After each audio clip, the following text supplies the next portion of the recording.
Hello and welcome to this bonus episode of Pulp Kitchen. If you're joining us, you've probably listened to episode 121, which came out this week. We did a horror double bill where James reviewed Immaculate and Late Night with the Devil.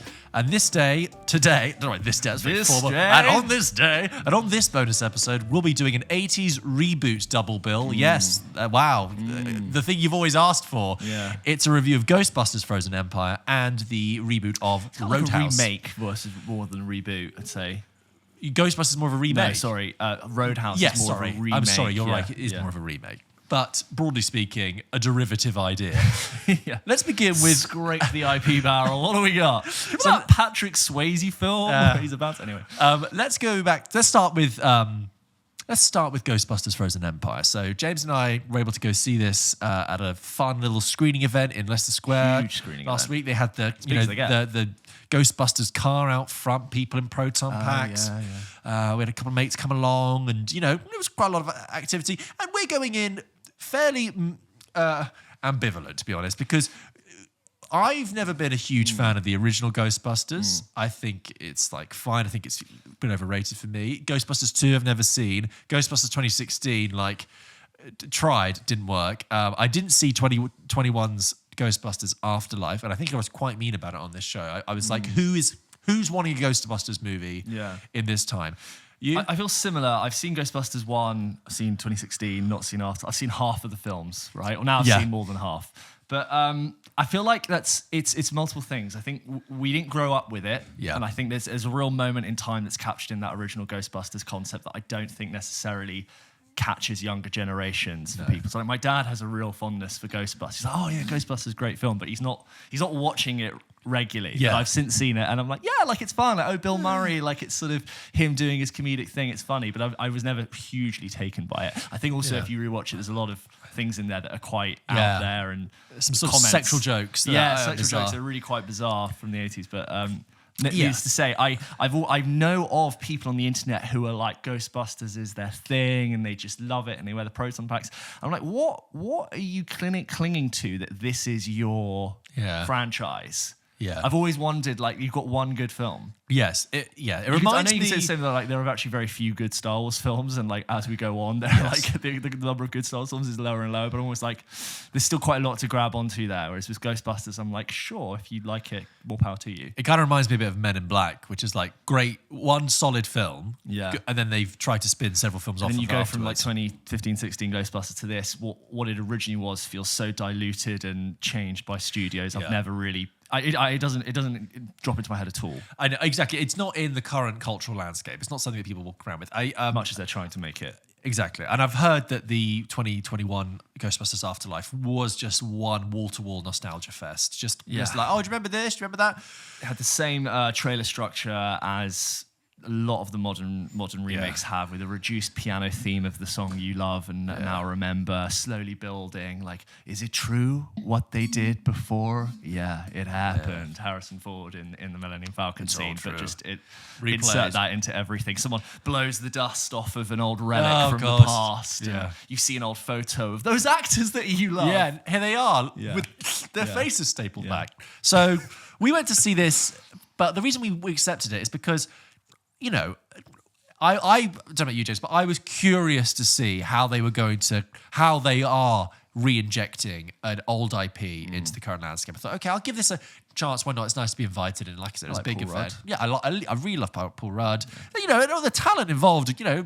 Carrie Coon I really like, and Camille Nanjiani's in it, and Finn Wolfhard, and then you've got the old James Acaster's in it as well. I need silence. I saw the ghosts, and I put them away. I shot the movie, and now it's done. Saw the ghosts, had a panic attack, bon appetit. He actually doesn't do that. He doesn't, but he should have done. He should have done. Are you gonna call Ghostbusters? That's what I think.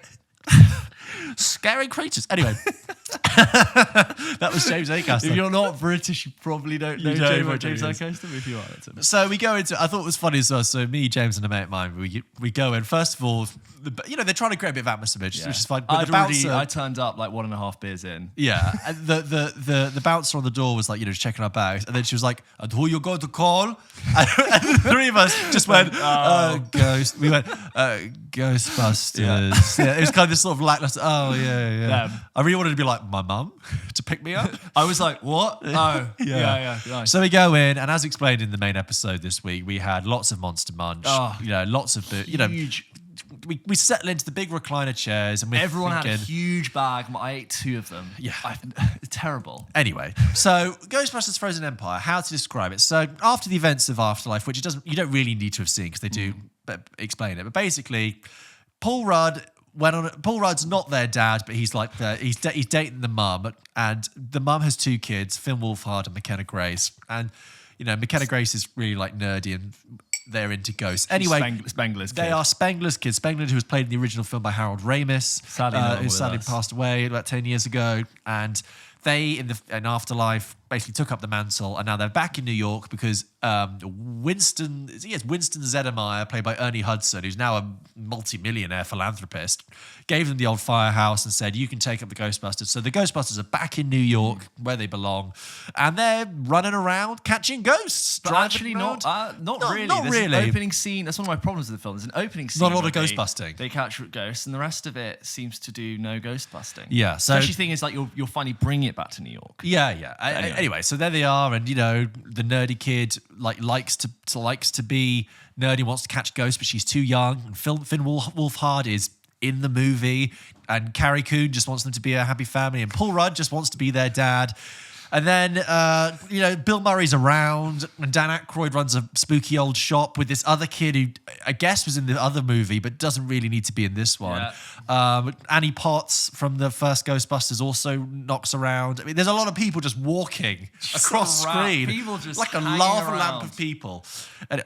Weird description. Anyway, I felt like a corporate guy from head office walking into a company that needs to have like downsizing, huge redundancies. Yeah. What are all these people doing? How much are they getting paid? No. You felt like in Succession when Kendall comes in, it's just like, we're shutting Voller down. You're not getting fucking paid. Yeah. You're all done. Anyway, and then they find a spooky ball which makes things very cold, and in it is a very spooky demon ghost who makes things very, very cold. And here's what I thought was going to happen in the movie, which I'm not saying I can make a movie, but I would have thought would have been a bit more interesting, considering the film is called Frozen Empire, okay? Yeah.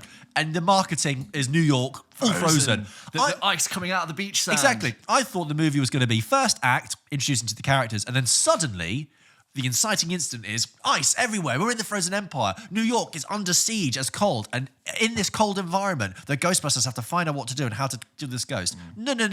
If you're looking forward to the Frozen Empire, you've got to wait for the last 20 minutes. Because the rest of the film is them plodding around, trying to find out who this cold ghost is. And you never really see an empire that's frozen. It's more like Frozen Fire Station.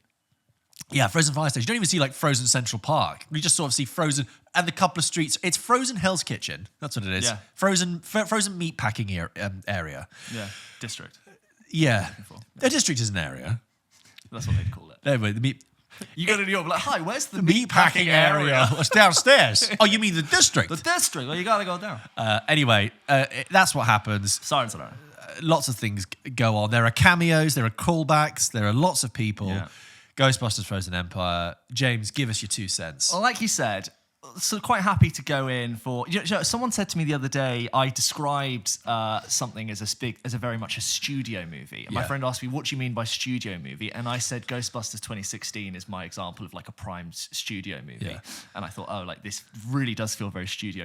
And I thought, you know what, they could still be fun. Ghostbusters could always be fun to me. I don't hold a negative grudge in my head for Ghostbusters. Yeah. I'm just yet to be like profoundly impressed by Ghostbusters. It was considerably worse than I thought it was going to be. Yeah. It really was. I found myself trying to not nod off multiple times. Once I finished my Monster Munch after like 35 minutes because I had so much, I just was struggling to find anything to make me interested in this film. There are far too many characters that, as we already said, just did not contribute. They did not earn their right to exist in this film. A lot of the actors feel like they're phoning it in. I will say, I think McKenna Grace as Phoebe Spengler is good with what she gets to do. Finn Wolfhard, as you said, doesn't really get much to do in this film and just ends up being a bit of an awkward charisma vacuum, which I think is a shame because I do think he's better than what he's given to do in this film. God bless Dan Aykroyd for giving every line 100%. What? That means we could be tumbling into an ice age. Dan Aykroyd does love the spookiness. Because it was him and Harold Ramis, I think, who came up with the original idea. So good for him. It really does feel like he's, making. I hope he's making a good amount of money, and he's just, that's the line. Sure, let's just give it everything. Spooky. But even that can't save it. Kumail Nanjiani does the best with what he can. He's a little bit funny. James Acaster, a refreshing bit of British wit in an otherwise very American film, but other than that, really void of personality. Unfortunately, I don't think the fans of Ghostbusters IP win with this film. I don't think non-fans of Ghostbusters have anything interesting to look at. The only ones who are winning are the handful of actors who got paid millions of pounds to turn up for 10 days? And do some filming, because that's what it feels like. It really feels like they turned up and just did their bit. Bill Murray, I think, is great, right? Not in this film, but I think Bill Murray on the whole is great. He's a great comedic actor. You could point at a load of great films that Bill Murray's been in. We're like, oh yeah, I love Bill Murray. Can we stop I know this is Ghostbusters, but just across Hollywood, just putting Bill Murray in a film and not having him doing anything? I'm not so in love with Bill Murray that if I still see Bill Murray, I'm like, oh my God, they got Bill Murray. That's Bill Murray. That doesn't impress me. Because you saw it in Marvel, you've seen it in a bunch of other things. I don't just see Bill Murray and think, this is the best film ever. How did they get Bill Murray? He's so funny. That doesn't impress me. When you bring an old actor you're trying to rejuvenate an IP, and you want to bring an old cast member back in, they need to do something. They need to contribute. For example, Harrison Ford as Han Solo in The Force Awakens has a plot. He has an arc. He has dialogue. Things that he does with other people matter. What he does and doesn't say or do contributes to the narrative. Right? I'm not saying The Force Awakens is a perfect film, but that's how you bring back a character to help rejuvenate an IP. I don't just see Bill Murray in this and go, oh man, what a film. They got Bill Murray back to do 2 lines. So I'm a little bit bored of, I'm not trying to throw Bill Murray under the bus, but he has been a victim to just like bringing him into something. He's like been meme-ified. It doesn't impress me. I would just say on that, I agree. I think the only person who earns his right as a Ghostbuster is Dan Aykroyd. You could almost, if you lost the other 4, because they've played up Annie Potts' character, because obviously Harold Ramis is no longer around. I'm like, if you stripped all of them out, you just had...